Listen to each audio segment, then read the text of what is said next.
Mm, okay. All right. I think I can see you now. So let's share this one. Let's share this one. Let's share this one. Make sure you guys share this one. I'm going to pin this one and I'm going, so guys, come back. Let's get this party started.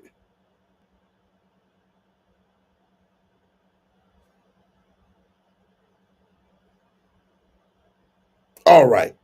Good, good. I can see now. I can see back in the building. Armani's all right. All right. This is going to work because, whoo! I couldn't do that show. I need you guys tonight because this is going to be crazy, crazy, crazy, crazy. I want to touch on something real quick. I went and saw this movie during Christmas holiday, probably Christmas Day. I think I went with my family and we saw it, and it was interesting. Yes, I did know that it was a musical. I did know it was a musical. So people was like, oh, people didn't know it was a musical. I knew it was a musical when I stepped into the theater. What's up, Clinton? Might need you tonight, man. Might need you tonight. It's gonna get crazy. What's up? So I saw the movie, and this is the only thing I would say about it. And I'm going to try to be brief with this. When you are remaking something that's like iconic as the original with Whoopi and Danny Glover and Whoopi, Oprah Winfrey and Ray Don Chong and all those other people that were in it, we were expecting, at least I was expecting, I knew there was going to be singing, but I'm thinking there needs to be a great mixture of acting that needs to be done. And in my personal opinion, I feel that what's her name? Henson? Miss Henson was carrying, what's her name? Taji, how do you say her name? Thank you. Thank you. I got on my shirt too, my AMPM shirt. AMPM, we rocked it. It was fun. I enjoyed doing that concert. Thank you, Lonnie. But when I saw the movie, I was like, okay. It felt like, what's her name? Taji, whatever her name is. I felt like she carried them on the acting department.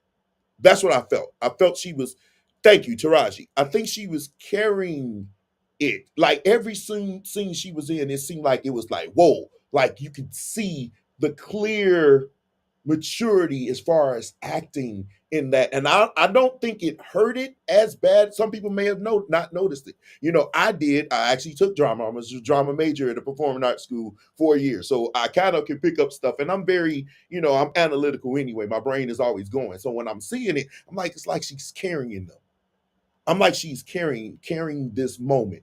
And every scene she was in, it's almost like she carried. It's like it was like an increase of talent that just entered the room. But then I noticed the men. There were no A tier men on this in this movie. No A tiers. Louis Gossett Jr. was the only considerable face on this whole movie, and I was like, why is that? So here's my other issue, and I'm going to get back to the actual substance. I think we are in the era right now where agendas are being pushed. And fellow men, such as myself and other men, we felt as if in certain ways it was almost like projecting that falsehood that men were abusive to their women back in those days. Here you have a movie that's fiction where every black man that had that had multiple lines weren't crap. Suge Avery's father was weak. We all know Mister was nothing. So was his father. Harpo was weak. Then you had Grady, who married Suge Avery. In the book, he was weak, and he was kind of weak then because Suge Avery was actually the one calling the shots. So it put that in that mindset for me, like it was an agenda being pushed on top of some other agendas that I don't need to go to here, but you know what I mean. If you read the book, it's there too. So that I think that was another issue. Some of you didn't read the book, but I've read the book. I read the book and I've seen the movie. And now having seen the musical, it took it. The original was here, the movie was here, but the book, the book took it to a whole other level. And yes, Suge and Celie did have a thing. They did. They had a thing. They was not accepted back then. In fact, in certain places in the South that they found out you did it, you was gonna get lit up really, really, really bad. And so I felt like because of the agenda that was being pushed and everything else, it was kind of hard for me. Some of them songs, definitely, I'm like, ugh. Now let me give you the facts. Men as a whole, black men did not mistreat their women. As a whole, black men respected their women. They treated their women with honor. They loved their women. They came home to their families. They didn't beat up on them. They didn't cheat on them. They had stronger families back then. There is an agenda to push that junk that we are not good for leading families or we were horrible to families. And it started long before some of you even opened the book. It's been put into motion, this thing, to separate, to destroy a community. The first thing you must do is destroy the family structure. And the way you do that is to take the man out the home. And now we can cater to your emotions. We can cater to you. We can just target you and make you think that your men are nothing. And unfortunately, for the original movie, the play, and the book, it projected that men, especially black men, that we were all controlling, we were all abusive, we were all cheaters, and that is absolutely positively not true. No more true than black men getting on here and saying you are all 304s. That is not true. So I didn't like that part of it. Now, getting back to the movie, one of the best musical movies I've ever seen. One of the best musicals I've ever seen was Little Shop of Horrors. In that, there was a strong acting element to it. And then those acting elements kind of perfectly mended with the musical aspect of those plays, of those musicals. I actually played Little Shop of Horrors for a play before. So I understand how musicals work. But having said that, it seemed like to me that in this movie, it's like we're going to get to the song and acting's going to, and the play, the acting part, we get to that. That's what it felt like to me.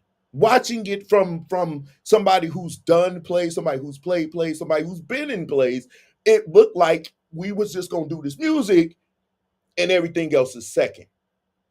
I did enjoy it. These were just the certain things that people actually took away from it. And I'm going to be fair in my assessment.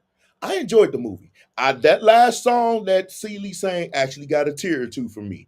That was powerful because he did do her wrong. He did mistreat her. He did treat her worse than I, well, probably second worst because the burning bed would be number one. But you get what I'm saying. He did do that to her for years. The only difference is burning bed, she turned him into barbecue. And then this, she just did this and it kind of jacked him up. This had some power. You know, that little thing, that little folks thing she was throwing up, yeah, it had some power. I don't want you to think I didn't enjoy the movie. I actually really, really did. I really, really enjoyed the movie. It's just these little elements for somebody who was in the performing arts.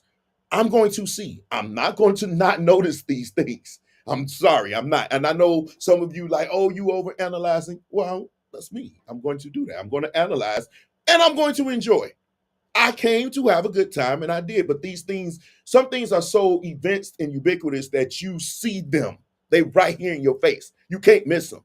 You see what I'm saying? So it's not like I didn't go into the movie saying, oh, I'm going to find everything wrong. These things you can't miss. If you have any acting abilities or you've been around that business or that level of business as far as acting and performing arts or doing plays, stage plays and musicals, you're going to see these things. You just are.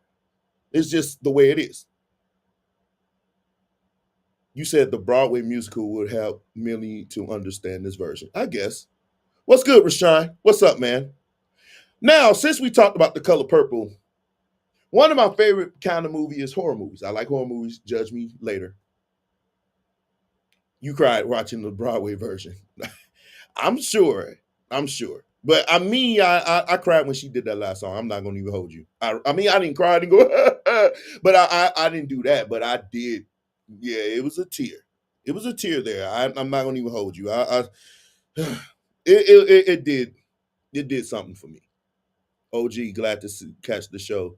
I think William Murray posted past this LeBron. You know what? We're not gonna do this right now, Kurt. You see, listen, Kurt is that person that's gonna be acting up in this comment section tonight. Y'all might as well get ready for it. But y'all never seen a horror show like the one I'm going to show you right now.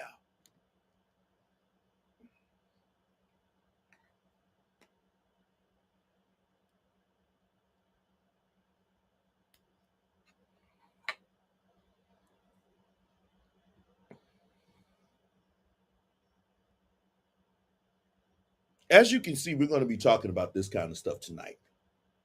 Hands on your knees. That is the verse that I think Sexy Red did. And if you notice, the parts of the songs that they couldn't really get through, but I have them here for you. Bend that, let that, shake that, hands on your knees. Then that's the part that they were singing. Hands on your knees. But you see the other part. Shake that. Listen, I ask you, if this was playing in your church, but they like hands on your knees, if this was playing in your church, would you stay or would you walk out? Would you stay or would you walk out? And here's my question. What type of parents would allow their children to sing this song? Because this is when you see the dances that they were doing. This is why I absolutely positively can. It's some women out here that I've spoken to at my childcare center, including that said they like Sexy Red. What about her do you like? Could you please? When she said I like Sexy Red, I was like, wait, what? Wait, are you serious? This is who you like. You like Sexy Red, so you like the hood bandit, popping out babies, no husbands, ratchet mouth, masculine, uncontrolled. This is the person that you want. And these are the people that our young girls are looking up to. Hands on your knees. And then you showing me you gonna raise these girls and say, this is the only thing you good for. Fellas, I'm telling you. It's not easy for us either. I see a lot of women, ain't no good men out here, but you like Sexy Red. Do you think Sexy Red's a good one? Do you think Sexy Red is a good one? No.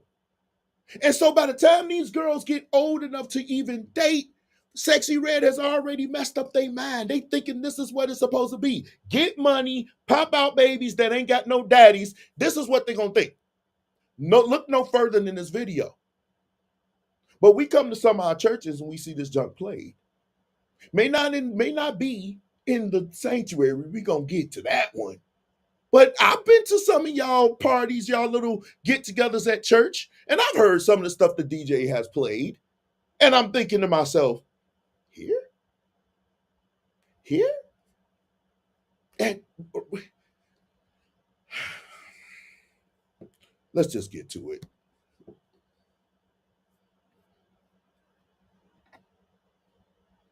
I just can't understand. Preachers Going Wild is 93, y'all. I'm going to do a special Preachers Going Wild when we get to 100. Remember, I said that. We just going to do Preachers Going Wild. We're going to take the best ones that we have so far, and we just going to watch the mugs and have a good time. But right now, we're in 93, and it has already started all crazy. And y'all know, I'm from church guy in Christ. We head clapping, foot stomping, but see, sometimes we throw that tambourine up. And I remember one of the first times I saw New G, my brother and sister were in there, and they used to twirl out that tambourine, and they used to kill it like that. But I don't think they ever did anything like this.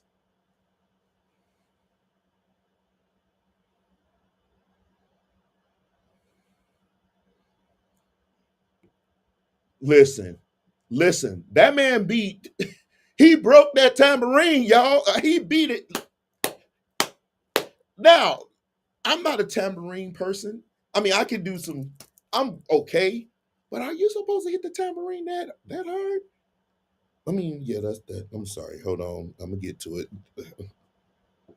Thank you. Are you supposed to strike the tambourine in such a forceful way, or are you supposed to play it with a little bit of finesse? I was always taught that you played with a little finesse. My brother, watching him play tambourine, my sister, my cousins, all of us, when I was growing up in Miracle Temple Church of God in Christ, we all had them little tambourines. Some of them had the pause in advance, the head on them, and some of them just had the ring. And we all used to play with finesse. I've never seen nobody play this hard. Pause. He just had a weak tambourine. He had something. You said he had something else on his mind. Wait, what you mean not playing sound? It's playing sound over here. Did y'all hear no volume? Really?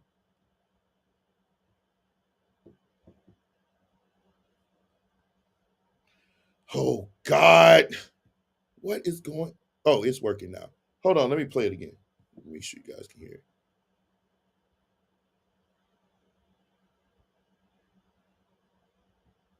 Interesting. Hold on. See, I always like this program, but I'm starting not to like it now because it's doing some weird stuff for the 2-4. It's doing some weird stuff for the 2-4. Let me make sure you can hear it.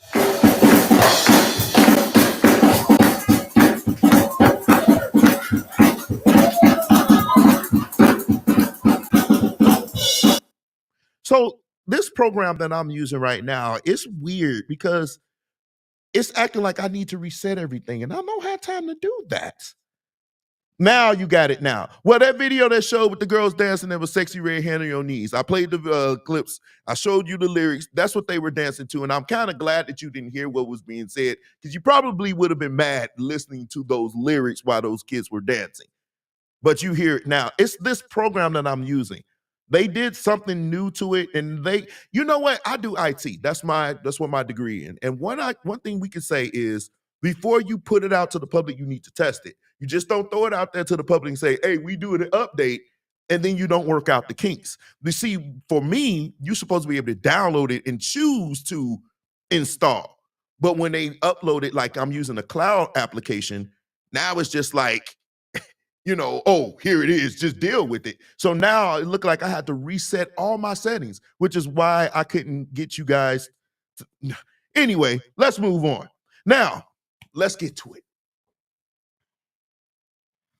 TD Jakes, he's having a rough go, y'all.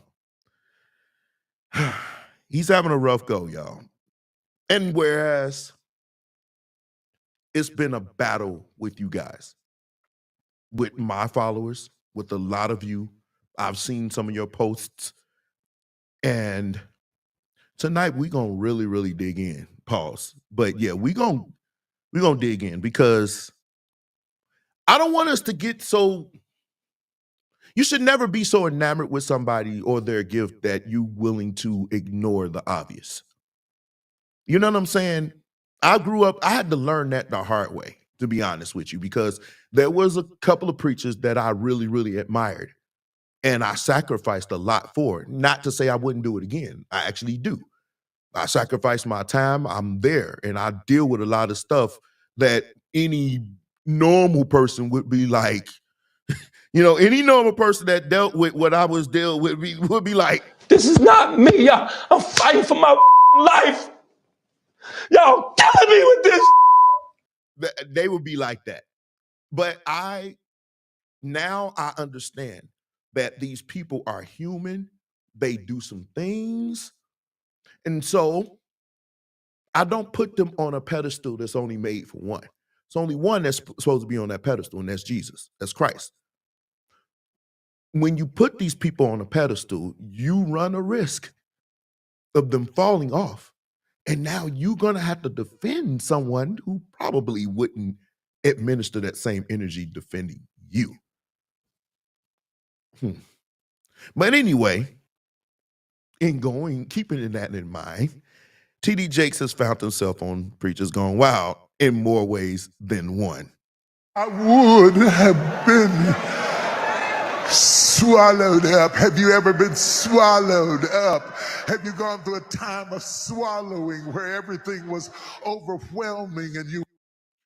Lord, I wish there was another thing he could have done because in this season, I don't think I would have said swallowing anything. I wouldn't have said swallow. I wouldn't have said swallowing milk. I wouldn't have said swallowing dessert or ice cream. I wouldn't have said swallow anything in this time. This is the wrong time to do it. It's the wrong time to say swallow. You ever swallow? No. Oh, Jesus. But TD Jakes was caught up. Well, his name was brought up. And it was a video that came out, and it was a lot of stuff that was said about some accusations. And we will get used to using the word alleged and accusations. We will get used to saying that. And we're going to be saying it a long time. And when it came out, pause, a lot of you went to defend without even knowing anything. And I saw one post that was extreme. Listen, we're not going to read all of this, but we're going to read some of it. It said, and I quote, I recently noticed one of the heroes, what? Of the body going through, and I'm seeing more good people taking the opportunity to joke and pal versus stand up. Rumors, true or not, I want to be found speaking of Jakes the same way I found them speaking to me during my own personal lows. That's you. The way I found them speaking to my family when I walked into their homes and where they were going through tough times, saw Jake's talking to them and coming through speakers in the car, and way I found them speaking to my friends when I blew it big, pause, needed a redeeming word to lean to get them through. I know the thousands of people that allowed Jake's to walk through them, pause, in the valley, and now he seemingly could be going through one. He can't get the same energy from you. You deserve better, TD Jakes. Before you catch me in assisting and destroying a man's character and life work, you will first find me praying and speaking an uplifting word. It's not my business whether no. Ye said a lot of stuff there. We're not talking about something small, ladies and gentlemen. There are some serious accusations in here. And my issue with some of you is, do I want to say that now? Don't want to say that now. No, I'm going to wait. But some of you took to going here. Touch not my anointed ones. Y'all on y'all own putting y'all mouth on TD Jakes. Let me say this, and I mean this unequivocally. I'm not scared of anything that breathes and dies. I'm not scared of you.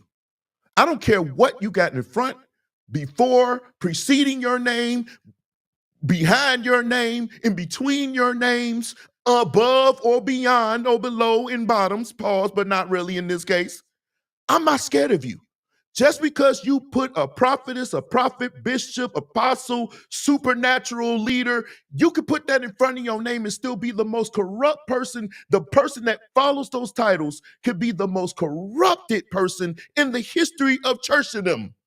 Churchdom. I like that word. You so enamored by the part that precedes the person that he is. It's yada, yada, yada, yada, Darren Williams. Yada, James Smith. James Smith is the person we dealing with. This is the real person. All that stuff that they did, and some of y'all woke up one morning over Raisin Brands and decided that you wanted to be a bishop. So by golly, I'm going to be a bishop. So you start your own Reformation, Kingdom Come, Raisin Brand Ministries Incorporated. And now you over the whole Reformation.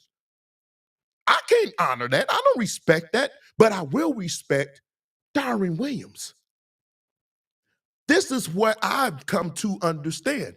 I don't give a red hoot about the thing that precedes you. You want me to honor that, then you need to show me why. But I can respect the things that follow that name. And that's the issue we're having here. We worried about Bishop, but we not worrying about Thomas Dexter. Because Thomas Dexter is having an issue, not Bishop. That's something it's a whole list of things that a bishop should be before we honor that. And if you're not honoring that, we have to take that away and just deal with Thomas Dexter. So before you come on here talking about touch your anointed ones, you have to prove that you were chosen and chosen to do the title that you want to boast on. Because it's the only way I will not touch you. Pause. Pause. So we so enamored by that. And so now Thomas Dexter is having an issue. Leave the bishop off for a second. He's going through. Most of the stuff that we go through are results of what we put ourselves in. We sowed this seed. We bought it from Ace Hardware or from Menards or from Home and Country, whatever you buy your stuff from. We planted that mug. We plowed it. We watered it. We let the sun grow on it. And then we amazed that the plant becomes the fruit of what we just did. All the work. Have you imagined? I just did all these steps. You had to buy the seeds. You had to plant the seeds. You had to plowed, make sure the ground is good. Then you have to plant the seeds in the ground. Then you have to make sure you water it. Then you have to make sure the sun is getting it. You all that work you did, and then you are shocked when it's producing the fruit that you just worked to do. So when you said he's going through it, he plowed his own fields. If these are true, did you work in the vineyard with him? You need to be careful when you go out already ready to fight for something like that. You need to be very, very careful when you do that. I understand. I'm going to fight for my family. But behind closed doors, I'm like, you know you messed up, right? But we ain't going to let y'all do this. But you know you messed up. Y'all not even willing to do that. That's crazy to me. That's crazy. So he doesn't need you to fight for him, but you still do it. He has enough resources to get the best lawyers in the world, but yet you fight. Yet you ready to get on your page and fight. And then you look like a when stuff happens. Touch not, let me set the record straight too. In the Bible, it speaks about touch not my anointed, do my prophets no harm. Maybe you need to read that whole chapter, because that's not talking about a bishop. It's not talking about none of us. It wasn't even for us. And if for anything, you know who I'm not going to touch? You know who I'm not going to touch? Those people who are just coming into the church. Those people who are just coming into the church and they don't know nothing. I'm not going to corrupt them. I'm going to handle them with with white gloves. I'm going to handle them with the utmost care, because those are the babies. Those are the ones that you don't want to mess up. Some of us, we old soldiers. We've been in this since we were born. I've been in this since I opened my eyes to the world. You know, it's nothing y'all can do that can touch me that's going to bother me. I'm not scared of none of you. I don't care what your title is. The only thing you can do is use your power of pulpit to get there and try to talk to me like you crazy. But it's coming a time where you're not going to be able to do that. You're going to be very careful, because somebody's going to light you up. One day, somebody's going to light you up, getting in this mic and putting people on blast because you have a personal vendetta against them. So now when I come to your church, I got all power and authority in this bully pit, and I'm going to call you out. That's going to cease. That's going to cease. Let 2024 be that we calling for the real prophets to stand up. None of this fake stuff no more. None of this conjecture. None of this, making up stuff and just letting see if it's going to stick like spaghetti. Some of y'all can't even make spaghetti, but stick like spaghetti. It's going to stick to the wall, or it's going to fall off. Most of your spaghetti is just as hard as it was when you pulled it out the box. It's not sticking to the wall because you have nothing to make it stick. You're not even cooking. You ain't putting in the work. But you want us to acknowledge you as prophet. That day is dead. We calling for real prophets. We don't want none of this fake stuff no more. And as a musician, I'm saying this because we aid in your foolishness sometimes. So it's done. 2024 is over. We are done with that. Time is too short for that now. Too much happening for us to sit here and be entertained by people that just throwing stuff out here. God don't talk that much. I read the whole Bible 3 times, and he talking more now in 2023 and 24 than he ever has in 1,500 years. Make it make sense.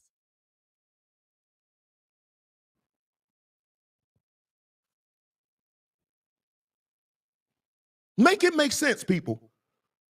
We, the ones who sit and serve, and the ones who sit in the pool, we're tired of the same old, same old. We're tired of you using this to get away with everything. You shouldn't be able to use your authority and your power and your prestige and your titles to just do anything. That's dead. This is the year of that. Everything that must die dies in 2024. Everything that must die dies in 2024. You want people to come to your church? Then some death needs to happen for life to take place, because they can't come to a graveyard and expect them to live, because the only thing they're going to do is fool around and dance with ghosts. And I'm not a necromancer.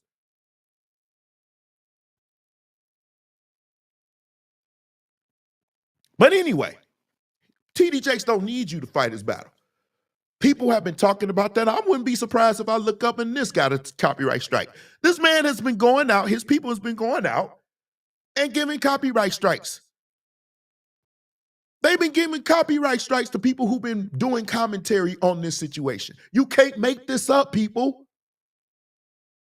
He doesn't need you to fight his battle. He got enough people to do it for him. So don't come over here get mad. Don't need to fight for him. You don't. Got people on here talking about this. And I know this dude. He cool. I really don't like these TD Jakes jokes. And there were a lot of jokes. There were. Some were funny, some were, And I kind of felt like, okay, I saw one. I was like, y'all, the internet is going to internet. The internet going to internet. But he said, whoever I see posting it, I'm going to unfriend you. I don't care if I know you have some type of respect. So I said, okay, you know what? You are right. I felt guilty. I did. I felt convicted because I didn't necessarily gag because I didn't, but I was like, internet, and I kind of chuckled. So I felt bad. So I felt like I needed to do him a favor. I went down to his page and I found this. This is an amazing feature. And I wanted to click and I wanted to say, wait, what happens when you click? Oh, wait, it says if you do that, you're going to block him. And then I said, okay. I'm going to block you because I felt convicted. I actually did chuckle. I wasn't necessarily like, and I don't think people are celebrating in what's happening to TD Jakes. I don't think they're celebrating. I really don't. They're doing what they would do to any celebrity. And that's another thing. You can't bask in the sunshine of being a celebrity, but then you don't want none of the backlash when your dirt comes out. I'm a nobody. So if my dirt comes out, which ain't going to be too entertaining, you're going to be like, oh, look at me. But see, with great power comes great responsibility. Y'all, we hear that in movies, we hear it in superhero movies, we hear it on TV, but you never really see it in action until times like this.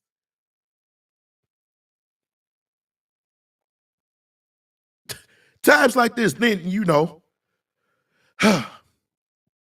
somebody posts something, and this resonated with me in a way that you would never imagine. I should wait.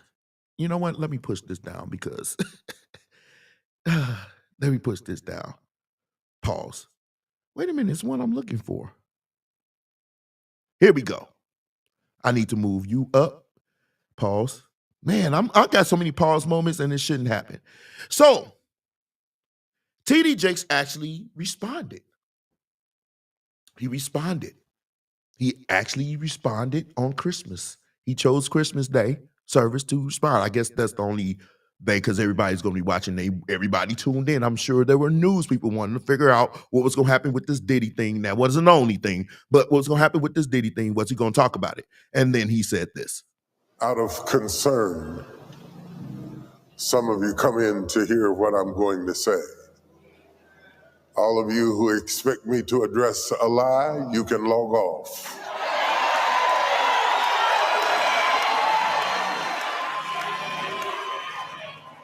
I will not use this sacred day and this sacred pulpit to address a lie when I have a chance to preach a truth. I will stand straight up, head up, back straight, and preach the unadulterated, infallible word of God. Because that is what the pulpit is for. But there will be a time.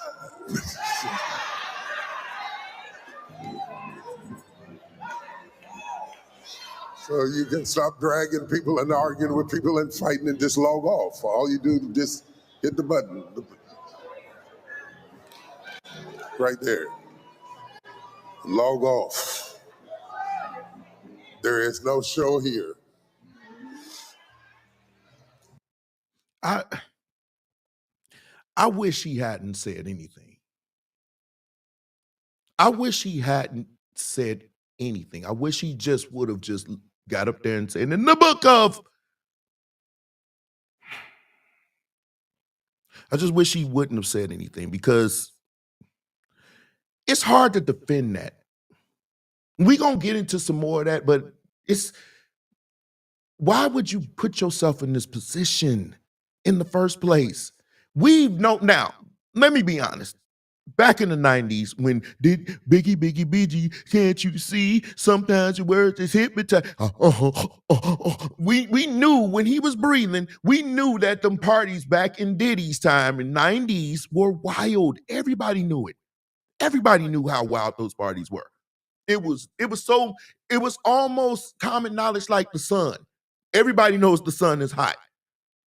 Everybody knows this. That's how known Diddy's parties have been for decades. For you to go to that party, it does like, why would you be there? I know we got these superhero saints that feel like no matter where I am, I can bring Jesus with me. That's absolutely not true. Some things you should avoid. Some things you should avoid. And so the thing that I wrestled with myself was, why would you put yourself in that position? When you are a leader like that, it's no matter what you think you can handle, you just don't put yourself in that position. Number one, it doesn't look good. Number two, when stuff comes out, now you are right here with it.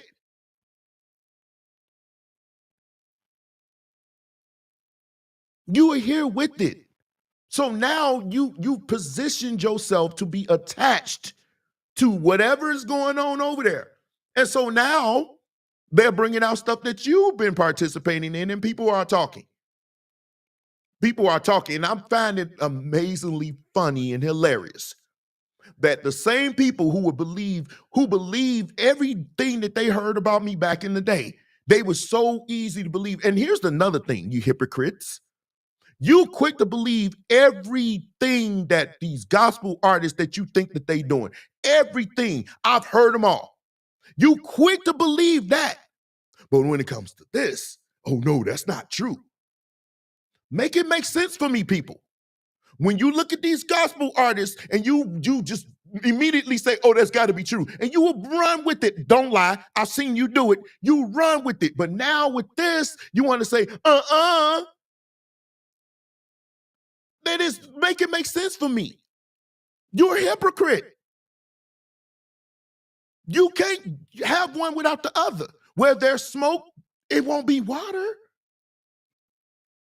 I've never seen smoke and then got on the other side and it was just kids playing in the playground with water. Hey, mommy. No, it was a fire. Flame on.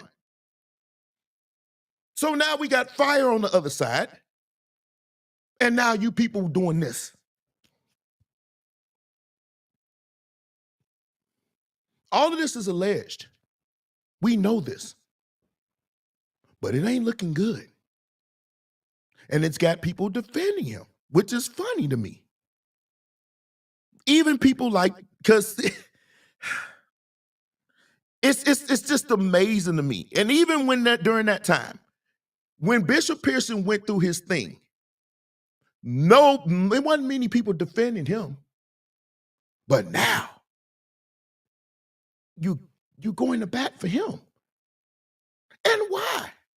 There are many good preachers and bishops and everything like that serve the community, that serve you and everything else. They just don't have mega ministries. If they get caught in something, it could be as little as stubbing my toe on a roach-infested hotel if I left with a woman. They would be like, oh my God, look at see. But when your favorite preacher, I don't give a rat's patoot how many books you read. I don't care what you've done. I mean, he really, to be honest with you, some of the business practices I find despicable. Nowhere in the world you should be charging upwards of $30,000, $40,000, $50,000, $60,000. You should not be charging that to come and preach a gospel that was given to you for free. You were never that good a speaker for me to pay you $30,000. And don't ask me how I know. This ain't something I'm just making up. I once was at a church that tried to bring him, and it turned into a huge crap show. But if you say something, now it's an issue. Y'all are in love with these people, and they take it to the bank with you. You are the easiest to manipulate because you're so enamored. Because the first thing Black people like to do, you associate money and financial success with success as a human being. You could be the richest person in the world and still be a hellion out here. You could be a hellion out here. And somebody black would be like, yeah, but he going to the bank. Where you going? I would rather be broke and poor and have integrity than be rich and wicked. But you will be in love with my richness and ignore my wickedness. But you will crap on the people who may not have that kind of money, who may not have that kind of following, but are sincere about wanting to live right. And they may not be perfect because none of us are. They're going to make the same mistakes. The unfortunate thing is you look at their mistakes as grand, but you want to try to diminish their mistakes. And like I said, I wish he hadn't said anything, because in my mind, it was like a horror story, because it brought up something else. It put my mind in somewhere else because it looked so familiar to me. There have been allegations and attacks made on me.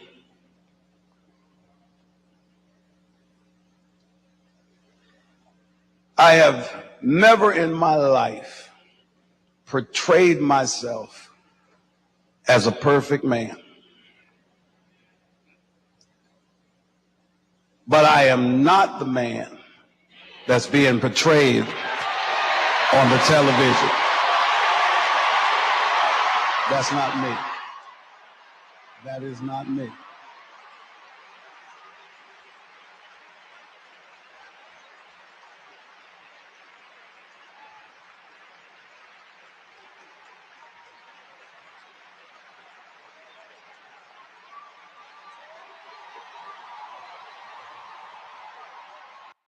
Notice how they stand and clap without knowing the facts, without knowing what's going on, not knowing every detail. They stand and they clap, not because they love God so much. Well, maybe in this case, something different. Let's continue.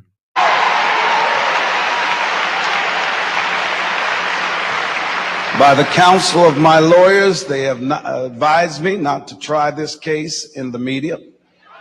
I am not going to try this case in the media. It will be tried in the court of justice and dealt with in the court of justice. And please understand, because that's the only place I think I'll get justice, but being in the hands of God. Please hear this. Please hear this.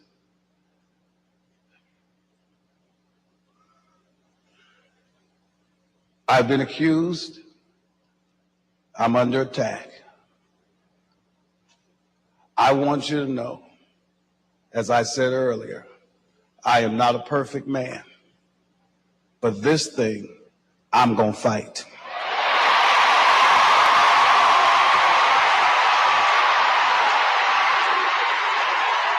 And I want you to know one other thing. I feel like David against Goliath, but I got 5 rocks and I haven't thrown one yet.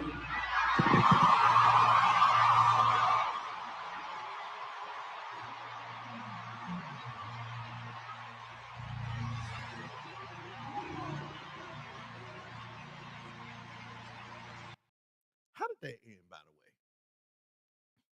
If my memory serves me correct, there was no fighting going on here. I think that was a court settlement. Is that what we use to fight now? Court settlements? I don't think there was a fight here. A fight would be willing to go to court. And here's the thing. I'm thinking, and I'm not so smart, the older I get, the more dumber I get, I guess. The dumber I get.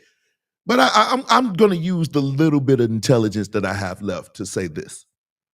When you think if I'm a well-known speaker, well-known preacher, that whole thing is about living holy. I'm a bishop. So you would think that I shouldn't be out here with even these allegations. Why wasn't there a defamation suit here? For a preacher, a bishop to be said that you are having inappropriate relationships with men, that could be potentially damaging to your brand, making you lose your job, your place in society. That's potentially damaging. Wouldn't that be considered defamation? That would be some stones that you could use. Why settle? That didn't look like a fight. Those are my brothers and sisters in Atlanta. Please tell me what happened to the fight. And they all say this, and they appeal to your emotions to get you standing and clapping. That's right. That's right. That's right. I just don't understand us sometimes. It's okay to have honor for your pastor and your bishop. I think you should. If they're shepherding you, I guess you should. It's the right thing to do, but not to the point of total obsequiousness, just servitude. No matter what I do, you got my back. I want you. That's stupid. Use your common sense. Use your common sense, people. The sense that God gave you. Where there's smoke, there is fire. Why would you stand in a building that's burning? Look at there. Oh, that's so pretty. It's orange. Oh, it's coming down. Oh, it's running towards me. And now it's going to the kerosene. This says kerosene. And the fire's going to kerosene. Oh, that's pretty. Boom. With you in the house. It makes no sense to me. I just don't understand this logic here. Your lawyers should be screaming, say nothing. You should just get up there and say nothing, period. Now, here's my one thing I will say before we get to William Murphy. There is power in silence, but there's also power in transparency. The internet is such a forgiving place. You come out and admit some of the stuff that you've done, we're not remembering this 2 months from now. Put it out here. Ask for forgiveness and the repentance that you shouted out. Go take a sabbatical for 2-3 months. By the time you come back, nobody remembers it. You can go on like nothing happened. That's what I would have been saying. Nobody's going to remember this. Your people that serve you ain't going nowhere. You can use this. You're going to write another book. And mark my words. This court case, assuming, because there will be court cases, I'm sure you guys know, they won't reach the court. They're going to be settled. And then you're going to come back over here, and then you're going to say, man, D, you were right. Absolutely. There will be no court case. And you want to know why? Because court cases, civil court cases, all get messy. Criminal case, you can say, I plead the fifth, plead the fifth. You can't really do that in the civil case. You can, but it's going to look really bad on you. They get real messy because they ask you those questions. And even when you are the person bringing the suit, they're going to ask you. The defense is going to ask you these questions. You have to answer them. Nobody wants to get that dirty. It gets real dirty there. Real dirty. This case will not. None of these cases. You say, what cases? There are certain people that want to press charges or want to bring a civil suit. I'm sure you know that. Thanks to Larry Reed. Now, y'all can say what y'all want about Larry Reed, but one thing I can say about Larry Reed, he don't bring stuff out if he don't have receipts. He's smart enough to not bring stuff out if they're not receipts. Now, I have said all of this is alleged, but there will be civil suits. We know how this thing works. But Larry Reed definitely had some receipts, and he posted one. Those of you who defend this man, let me ask you this. What business does a married man have texting another man at 2:30 a.m. saying, I am thinking of you? Let me make this big for you so you can see it. Pause. Look at this. You see this, 2:33 a.m. What business? Why are you texting a grown aspiration man at 2:30 thinking of you? What are you thinking about, sir? I know what I'm thinking about at 2:33 a.m., and it ain't the goodness of the Lord. At 2:30, at 2:33 a.m. You can't, and this other receipts, y'all. Larry Reed is good at receipts. He got them. Why are you texting somebody, a man, at 2:33 a.m. talking about you thinking of what you thinking about? There's no way you can circumvent this. You can't get around this. So you people that want to defend, I want to see how much you stand later on when this stuff starts to come out. I'm just going to sit back. Do I want this man to fall? No, I don't. I don't like it. But if he's the predator that people are saying that he's using his influence and his power to do that, then whereas I would forgive him, he's totally unfit to lead. But dang, that would make a lot of you. Because like I said, some of your Raisin Brand ministries, you just woke up one morning mad at the pastor, didn't like where he's going. You decided that you wanted to be a pastor. Y'all ain't called to be a pastor. I don't really believe that because the fruits don't show it. The fruits don't show it. It takes an amazing amount of, leadership is very hard. It's a very difficult job. And so for you to say, I'm a leader now, we need to see the fruits of it. And if all you got is 7 people, and out of those 7 people, 4 of them is your family, and the other 3 are your concubines, then you're not leading nothing.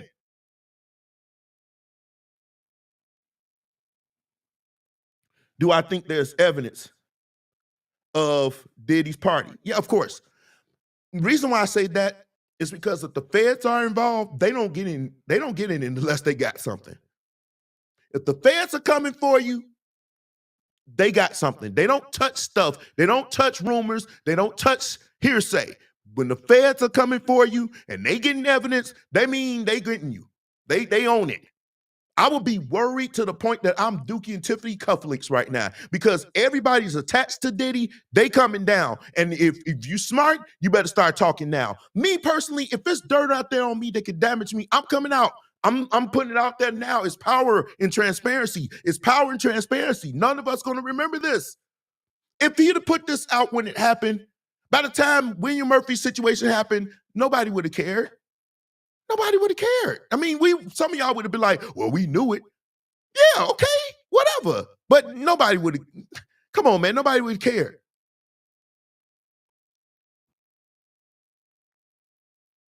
But once the feds get in it, it's over. It's over. I just don't want us to get to the point that we're so married to these people and their success that we let that cloud our judgment. Yes, you should honor your bishop. Yes, you should honor your pastor. Yes, you should. But not to the point that it's worship beyond accountability.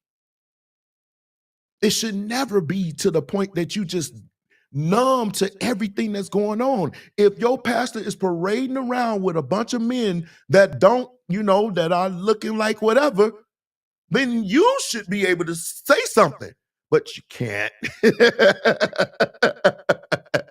You can't. You're not supposed to, because now you're speaking on God's man. You're speaking on God's woman, which is the problem for me, because we're all God's men. We're all God's women. And when you put these people above you, and then you say, here's the crazy thing. When they come in, you stand.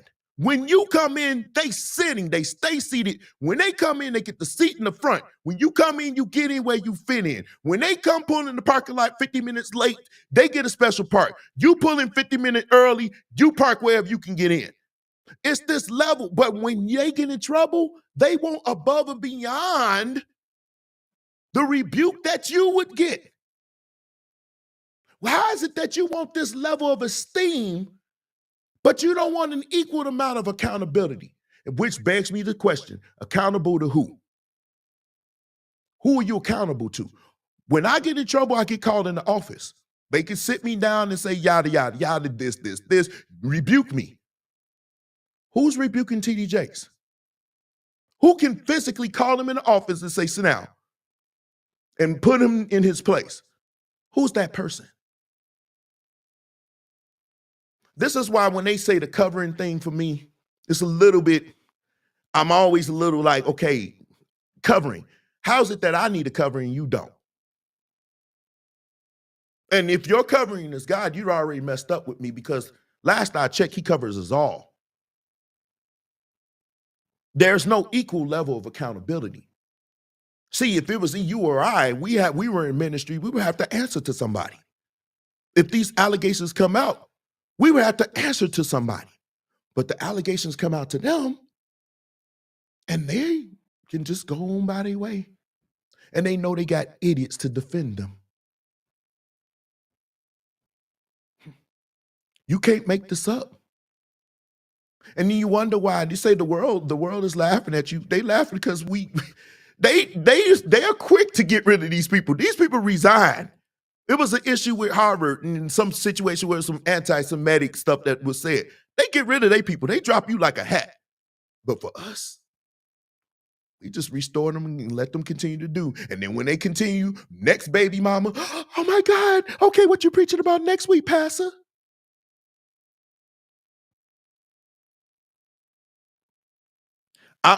Listen, I already told you Kurt gonna be on one. Kurt gonna be on one. I already said Kurt is gonna be on one. I told y'all from jump. I admire our leaders.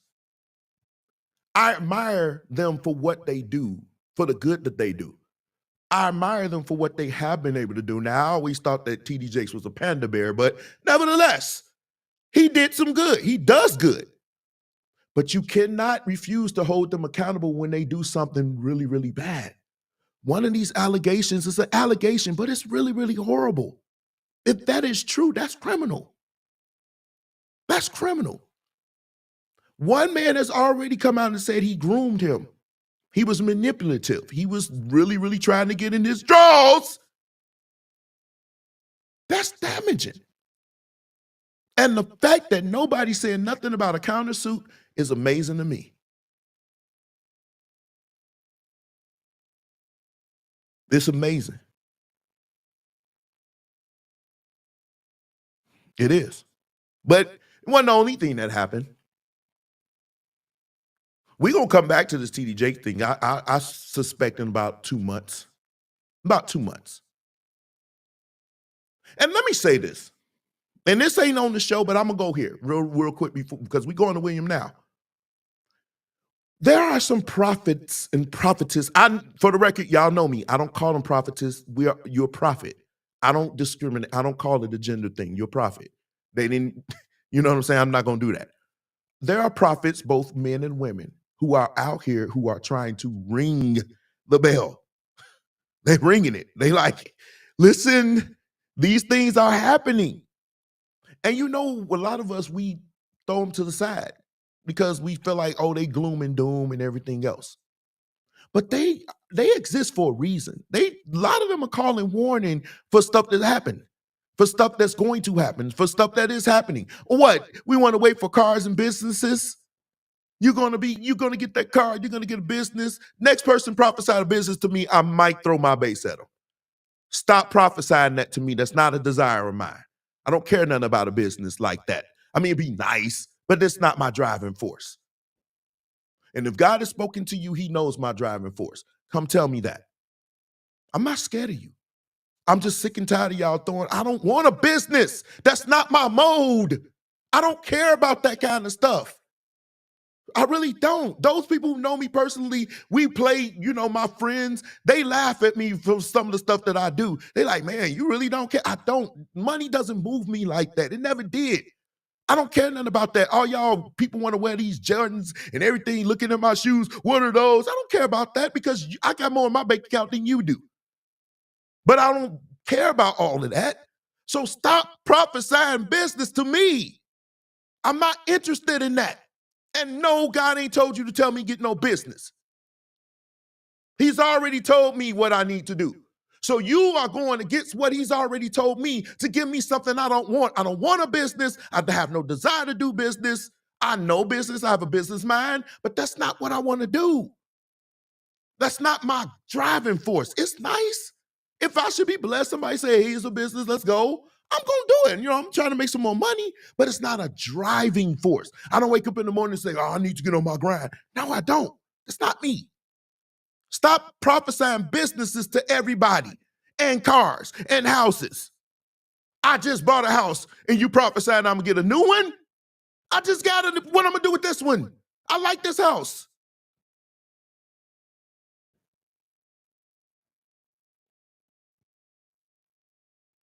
Man. But we getting wild in our churches. And now, remember about a year ago, I did say it's going to get crazy. We're going to start playing different songs and doing different things in churches. Well, We already started, and somebody took it to another level already. This is only for the ratchet people. On my mama, on my hood, I look fly, I look good. Somebody say, come on, tell them. On my mama, on my hood, I look fly, I look good.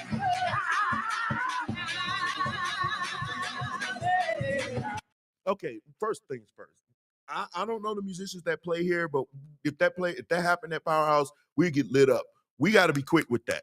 I like when he was doing da da da da da da da da. Stay there.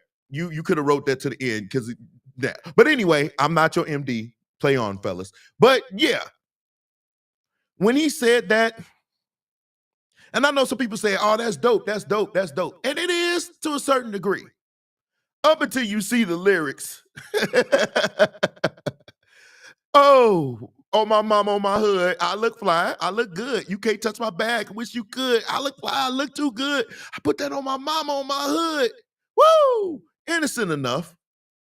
Unfortunately for you, it's a verse. And the verse, I'm not even gonna read. You can see the verse. It is not necessarily something you would want to sing in church. So the people who know this song, you know, those people who don't listen to gospel music, you listen to this all the time. This would be considered quote unquote secular music. In their mind, they're like, oh, he doing on my mama, on my hood. And they like, oh, they don't have a problem with it. Who wins here? The people that says it's too much, or the people that you trying to cater to, or the people you're trying to quote unquote reach. So that was an issue that happened at William Murphy's church, where played through the house was a song called Swag Surfing. I've never heard the song. I don't know it. I stopped listening to these songs a long time ago because they be stupid.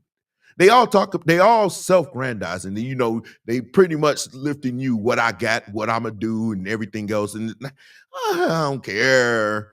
They all sound the same anyway to me. But the song was played in over the speakers. And some people, there was an argument. Y'all have been talking about it since New Year's Eve. I didn't think this story was going to last, but I woke up this morning, y'all still talking about it. So it kind of makes me feel good because now I can talk about it. Thank you. So here's the lyrics to that song. I got swag. My hat matches my bag. You know I'm popping tags because, man, I got that swag. Man, I got the swag. My hat matches my blah, blah, blah, blah. All this stuff. This is one of the verses to it. Now, I'm thinking, I don't know if this should be something that I can play in church. Because this part right here, I'm swagging, I'm surfing, I literally heard this part being played. I'm clean like this on Patreon, I'm gone. Purple by the zone, yeah, I'm smoking strong. I don't think that that's something that I would think should be played in the church. Now, you guys say this a house of God. I don't. I say it's brick, wood, whatever. That ain't, God don't dwell there. God dwells here, not there. But I don't judge you if that's what you feel. Our theology is just different. That's fine. It is what it is. But you guys say it's sacred. So I'm thinking in a place that's sacred, maybe this shouldn't be played. But that's just me, which is one of my points. How I feel about it is how I feel about it. If you notice, this is called the D. Hearne Show, and it's on D. Hearne's page. You guys need to stop. If you went to this man's page to excoriate him, then you were wrong, in my opinion. That's just my opinion. Because you don't go to somebody else's page, try to daddy him, especially if you're not a member of his church. If you're a member of his church, you send him your tithe, you send him your benevolence, your offerings, and everything else. Then, of course, you do have some right to say, yo, pastor, yo, bishop, I don't know, I ain't feeling that, you know, whatever. But why are y'all going to this man's page? You're not a member of his church. Yes, by all means, speak your mind on your page. I welcome it. I love it. I'm not the kind of person to say everybody should have I believe all of y'all should have a podcast. Get you a mic and speak. I want to listen. If you're talking about something I want to hear, I'm going to listen. But y'all going on this man page calling them names and rebuking him? Nah. That's too much. It's too much. It's too much. You don't need to do that. You went to this man's page and tried to rebuke him on his own page while he was live talking about something that had nothing to do with that. And he responded, if I can get to it. Stupid, because it's stupid. 150 people got saved. What? How many people got saved at your church Sunday night? Let's start there. This shuts the conversation down, y'all. Don't argue with nobody. Just ask them. How many people got saved at your church Sunday? No, I'm not. No, not the people who were mad at their last pastor because he held them accountable and they left mad. And then they came to join your church because their season shifted. Now, I'm not talking about those folks. I'm talking about folks who weren't in church, who felt something supernatural in your church and decided to partner. If you can't out soul win me, shut your mouth. Ladies and gentlemen, let's switch the show. Welcome to Soul Search, where the pastors line up and tell you how many souls they can save at their church. Whoever wins the most souls, they win the special. What do they win, Vanna? Oh, they're gonna win this nice little bishopric hat, and they're gonna win the garments, and they're gonna win a brand new car. Whoa, that's wonderful. Who's our first contestant? I didn't know this was a contest. I didn't know this was a contest. And so the part that I'm wrestling with is with us. Muslims don't change their standards for us. When you want to join a Muslim mosque, you do what they do. When you want to go to a synagogue and you say, I want to practice Judaism, you do what they do. Every other religion, you do what they do when you want to join their religion. But when it comes to us, particularly the Black church, we're bending like the Matrix. We're backbending. Not even Ricky Dillard could do a better backbend than what we do for these people. And the mode is, I guess, the ending or whatever justifies the means. So we do anything. We would do anything to get these people to come to church, to get them to join. Because I know I've heard this argument as long as I can remember. Well, you got to reach them where they are. Let me ask you, kind sir, do I have to reach a drug addict? Do I have to tope up with them? Do I have to do lines? Do I have to join up with Pookie and with the lady with the turkey and smoke? If I want to be, according to your logic, I should do what they do to win them. They have to make sure that I'm kind of like them so they will want to join me. But I'm joining them to join me. The stupid. Let me ask you, to join them, to get a prostitute to come to church, to join her, do I have to smash? Do I have to, when is this going to happen? I know y'all want to say we should be all things to all people, but I think we're taking that too far. That's just my opinion. I don't think we should have to do everything that they do to win somebody. One of my friends on my friend list said something that I absolutely agree with. They got plenty of gospel artists that they could do. You got all these people, J. Moss, Dietrich, Lecrae, Ken Jones, all these people that can do that stuff. Not to mention one musician that's there that I know for a fact is there. Well, he's there. He was there last I spoke to him.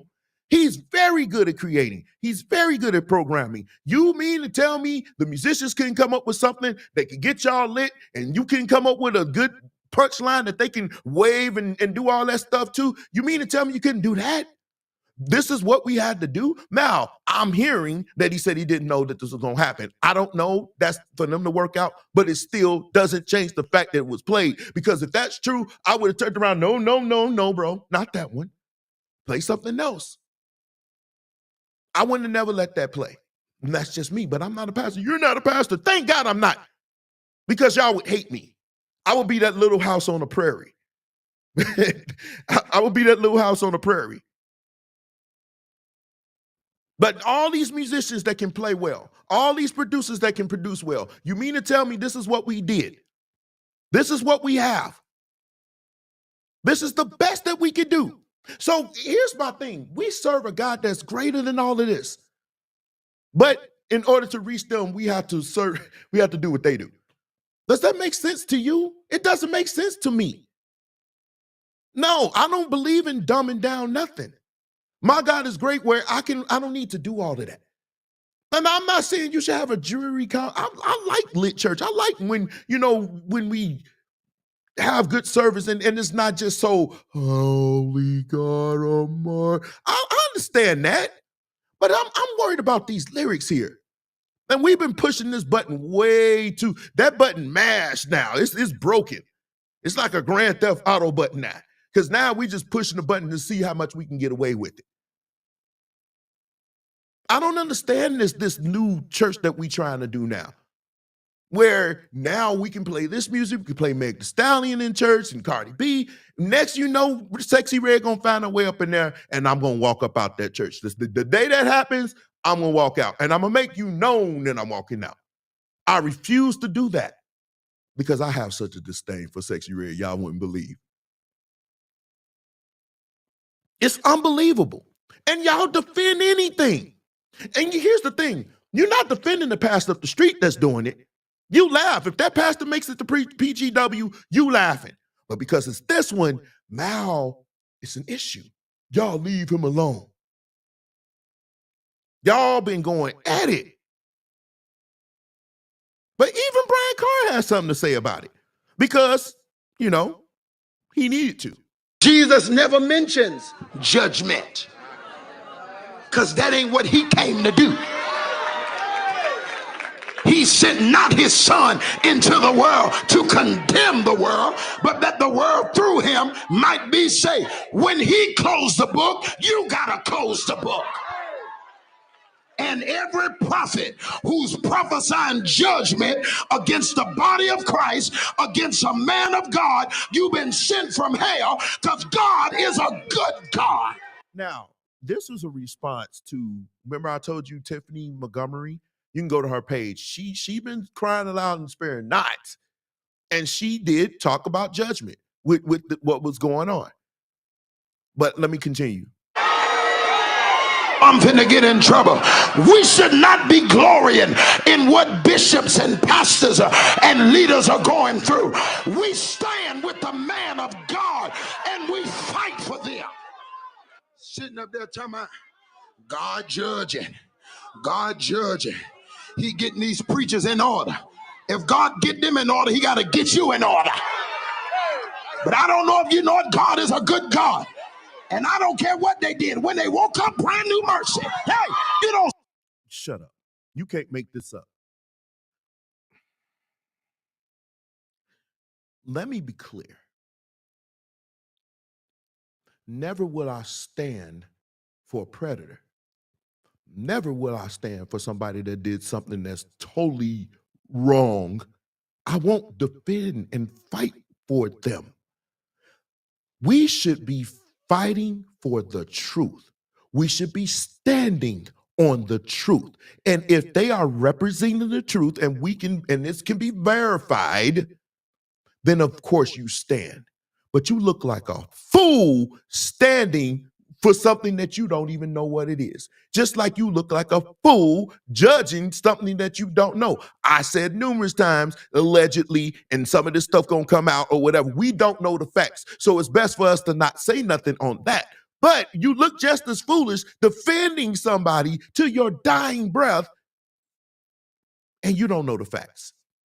I don't stand with nobody.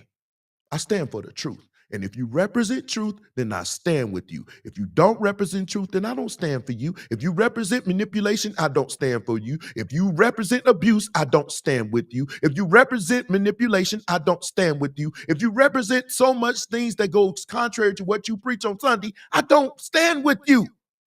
You stand alone. Because guess what? Had it been you, you're going to stand alone because he's not going to be there. He's not going to send his lawyers to defend you. He's not going to do any of this for you.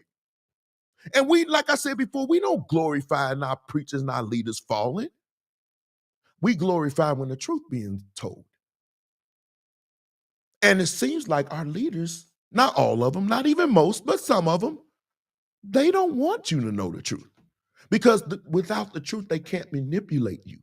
They can't control you. They can't control you with your emotions. So they refuse to give you the truth. And so you believe a lie and you let these people come and tell you anything. This man said souls came to his church. Souls came to his church. Let me see. Let's watch. Listen, before anybody leaves this room, before anybody walks out of the door, there are people in this room who need covering. There are people in this room who need community. There are people in this room who need a church. People in this room who need a pastor. Y'all play me something for this moment here. There are people in this room who need a church and covering, community. Where are you? Where are you? If you're in this room and you know you're disconnected, just come to this altar. Just come. Just start walking this way. Just start walking this way.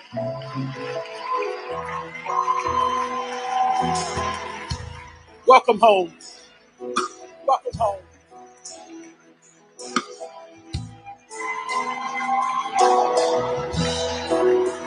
Come on, if you're in this room and you don't have a church, you're in this room, you don't have a pastor, just walk to this altar. Nobody's walking out of the room.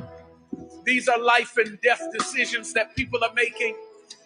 And I know you wouldn't dare walk out of the room. Come. Come. Okay. He said, I can bring up the video again. 150 souls. Did you hear anything in that 1 minute that I played? Because that's enough time. How many of them people came up there and said, I want to give my life to Christ? That wasn't the invitation. The invitation was, do you need a church home? Do you need a pastor? I'm very good at hearing. That's the first thing I would have noticed. Do you need a church home? Was there anything wrong with what he did? No, there was nothing wrong with what he did.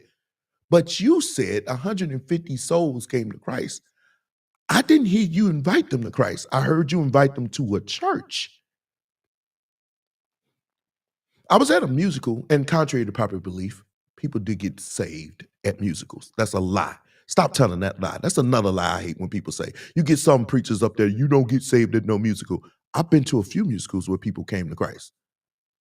And it's funny that people say that, but then when altar call comes, what is usually done? Music. Music is played during altar calls. Music is played before altar calls. Music is played after altar calls. But you telling me that a musical, nobody can be saved, that is not true, sir, ma'am. I've been to quite a few of them where it happened. We don't need to be in a specific place for God to move. God can move anywhere. He can move in the parking lot of a grocery store. So why are we limiting him to just when you're finished preaching or when a word is done? Now you're saying it's time for, no. God doesn't need your permission or anybody's permission. If he moves and people want to give their life to him and something happened and made them feel like, hey, I need to make a change in my life, then why does it have to be predicated on who preached the word? Because some of these people who preaching, you can't remember what they said because they mumble jumbled so much, you can't even decipher. Your words are not even clear. You just huffing and puffing and breathing. So you mean to tell me after all of that, then you come asking us and the praise team to sing, now you say, oh, but nobody can be saved at musicals. I don't understand that. I've been hearing this since I was a teenager, that nobody could get saved at musicals. And I'm trying to figure my mind out. I've been seeing it. I remember one specifically in one of our state meetings, and an altar call happened there at a state concert. It was on a Saturday. We wore white and navy blue. I remember it just as clear as day. We wore white and navy blue. I had a white suit with navy blue and a tie. I never forget that. People got saved at that musical. So it hurts me when I hear people say, mostly preachers, say nobody can be saved at a musical. So those people who gave their life at this musical and really came to Christ and didn't join the church. So you mean to tell me, and there's a lot of them, they still in church right now. I'm thinking of them right now. So those people, their salvation was forfeited because it was at a musical? Is that what I'm led to believe? Because nobody preached? That makes no sense.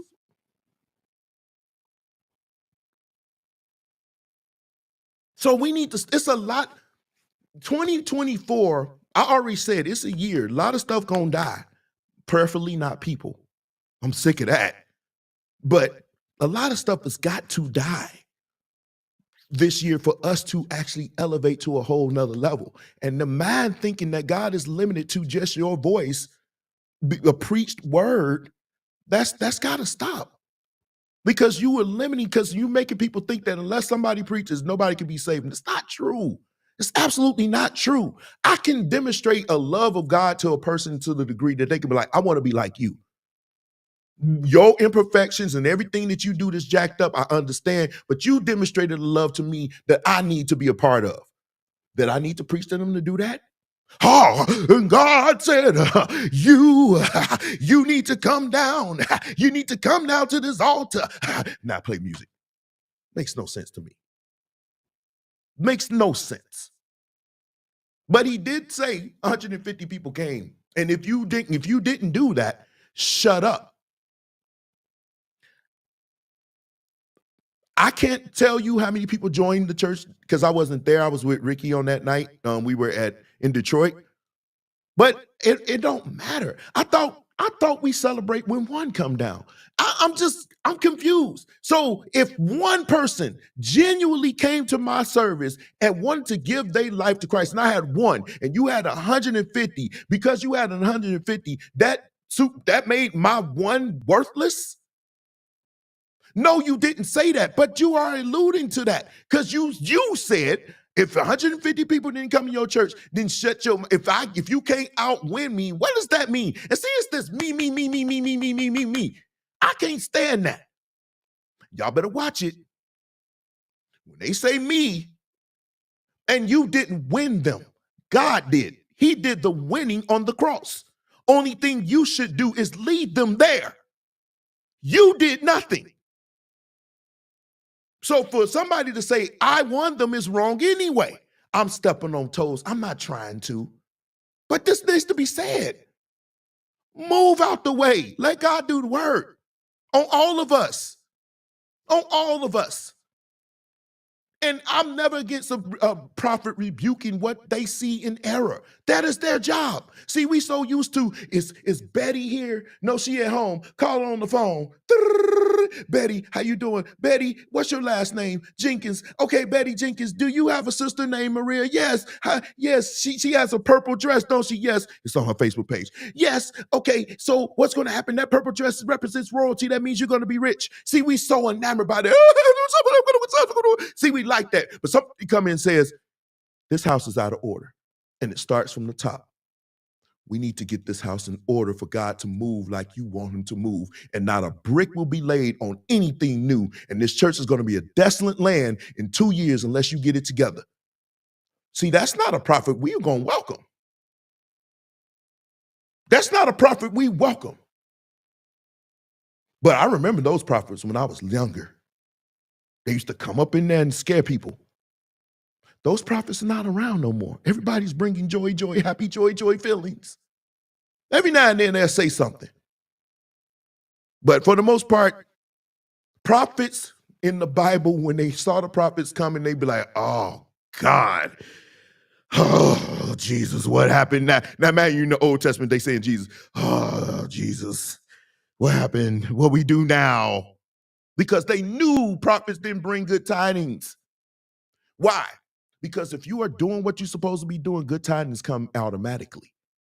They're automatic. I don't need to share good tidings for you because you're doing what you should be doing. Good tidings is going to follow you everywhere you go. Everything you touch will be blessed because you're following. You're doing what you should do. So when a prophet show up, we should be scared because they bring in edification, they bring in correction, and a lot of times they bring in rebuke. So you should be like, oh God, this prophet wants to come to my church. God, come on. Like we are in my job. When Macy or one of these people accreditations come in, they come in with their pads and they looking up everything. The week before they show up, we hustling. Now my center is pretty good. We do our business, but you know, it's some tidying that you need to do before the people come in with their notebooks and everything else.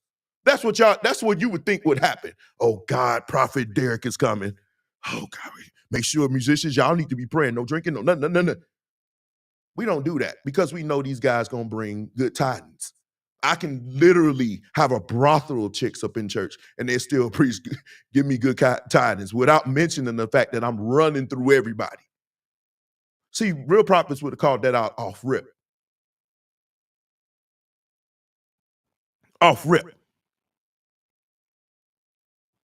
If you take nothing else from this live, remember 2024, some things need to die. These things that y'all want from our life, I got a lot of things I want to do, and there's a lot of things that I've done and I'm not proud of. But yes, every day is a new day of mercy, but it's also a new day to repent and turn and try not to make the same errors and try to turn from what you did.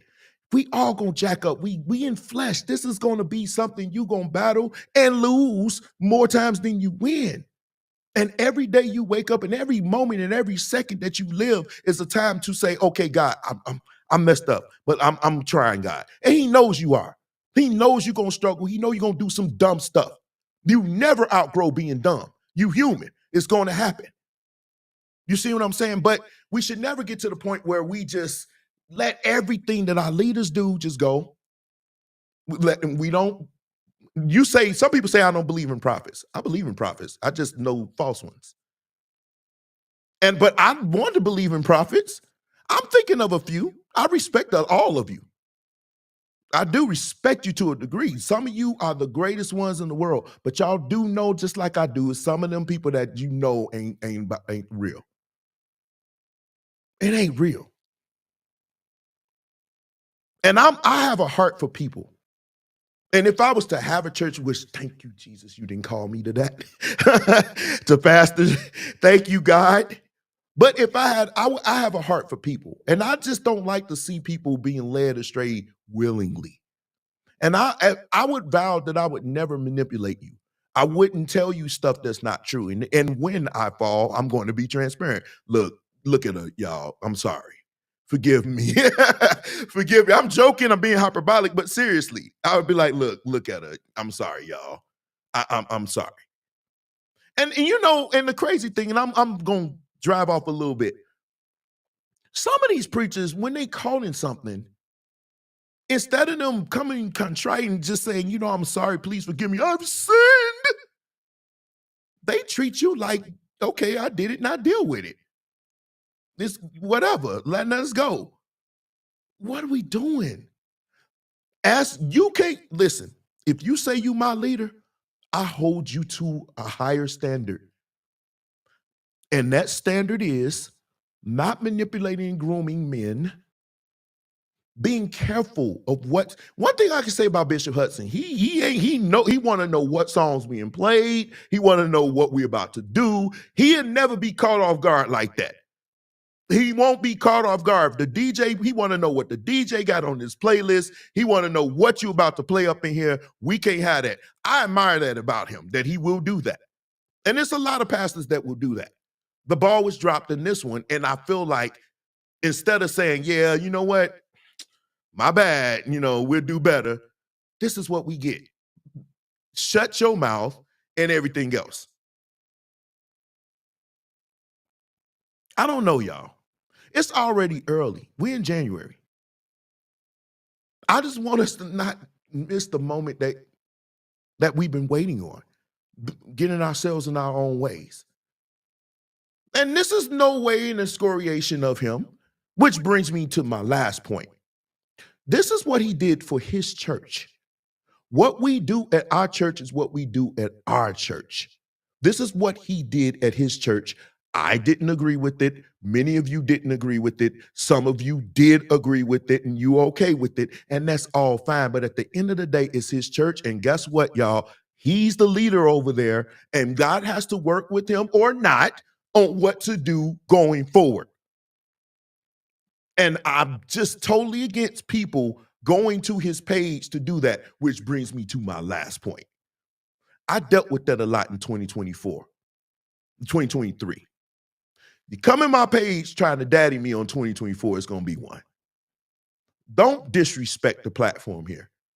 I look at y'all comments and I read y'all comments, and when I post stuff, I allow the dialogue and everything else. But don't you come on my page telling me what to take down, what not to do, and everything else. You do that and you do it in public, might be one. I'm not saying I'm gonna be cussing because that's not what I do. I'm not online, but I promise you, we gonna have it out there because that's disrespectful. You being disrespectful to this man, you being disrespectful to his members, you being disrespectful to his platform. If you know him personally, then inbox him. Don't go to his page daddying him and mommying him. You're not his mom, you're not his pastor, you're not none of that. If you're not a member, you don't pay him tithes, then you have no business on his page. This is my opinion. You have no business on his page rebuking him. Not that he would read it anyway.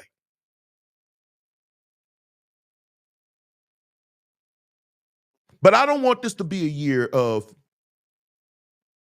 I don't want preachers going wild to be a thing. I mean, we're going to have fun. People going to fall. They're going to do stupid stuff in church.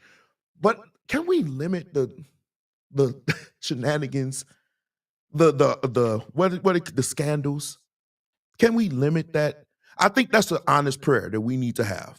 God, I want God to expose. But what's the point of exposing if you're going to turn around and follow him anyway? It's almost like a woman that comes to you and say, my husband beats my aspirations, but then she going to turn around and go back to him anyway. So you want them to be exposed. So now that we know, and it can feed your gossiping, friends and everything else, but you still going to go back to the church. You still going to buy the material. You're going to do everything. So why would God need to expose it? The exposing is for you to see and be aware so you can move differently. But if you're not going to move differently, then what's the point of exposing? Only thing it's going to do is make us look foolish and make you look foolish because you're going to continue to follow them. I don't pray for exposing like that. I want to be made aware so I can make better decisions. But if you're not willing to make those decisions, then guess what? Exposing them for what?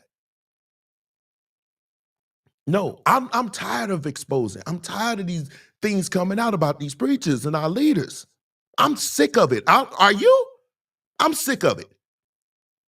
I just want God to be God. I want God to move in his people. I want God to work on all of us so we make better decisions with ourselves and our bodies and our minds and our hearts. And that's my honest prayer for all of us. So this is the first show of the year, but hopefully not next week, we don't have to do this. But next week we will have to do something. And I'm going to tell you now. There was an incident that happened on New Year's Eve at a church in Philadelphia where a pastor attempted to cast out a demon. And for the first time, we're going to actually look at this video and we're going to dissect it. We're going to talk about it. And I want you, because you guys, without you, there's no me. I love the fact that you guys are interacting, because Kurt been on one all day though. I ain't even gonna hold you. But Kurt is cool though. I like him. Just do right. I got it. But next week, that was the craziest thing I ever saw, man. And it was sent to me. And I'm going to show it to y'all. Trust me, you're going to be like, whoa. I grew up Kojic. I've seen it and everything, but I got my say. Y'all know how I do over here. But I hope you enjoyed the show. And I hope you heard my heart. I have no ill feelings towards anybody, and I don't dislike anybody. I don't. There's some people that don't like me, and God bless them. But I don't have an ill feeling towards, definitely not now. And when you know it, the ill feelings, the things that happened to me last year, it's wonderful when you can make amends. You can talk it out and be cool. And now, man, I'm closer to them than anything. I love the fact that we can come together and make this thing. I think that's what we should do. When you have an issue, they reach out to you or you reach out to them and y'all talk it out, and then everything is everything. Y'all cool. I love that. That to me, that's a really, I said this before, that's a really good feeling. Restoration is a great thing. But this year, let's not do this all year. I can't deal with the scandals. But I love you guys. I'm gonna jump off of here. See you guys. I will be on Monday to do this show because it's already ready now. I'm actually looking at the clip. I already did it, everything. But yeah, it's gonna be crazy. We gonna look at, and I want you guys to send me. This is the only homework assignment I got. If you have any videos of somebody praying and doing, praying for somebody who's manifesting a demon or something like that, send it to my inbox if you're on Facebook. Send it to my inbox, my email, or my inbox on YouTube if you're on YouTube, okay? And we'll talk about that next on Monday. It's going to be an interesting one. But I love you guys. You guys take care.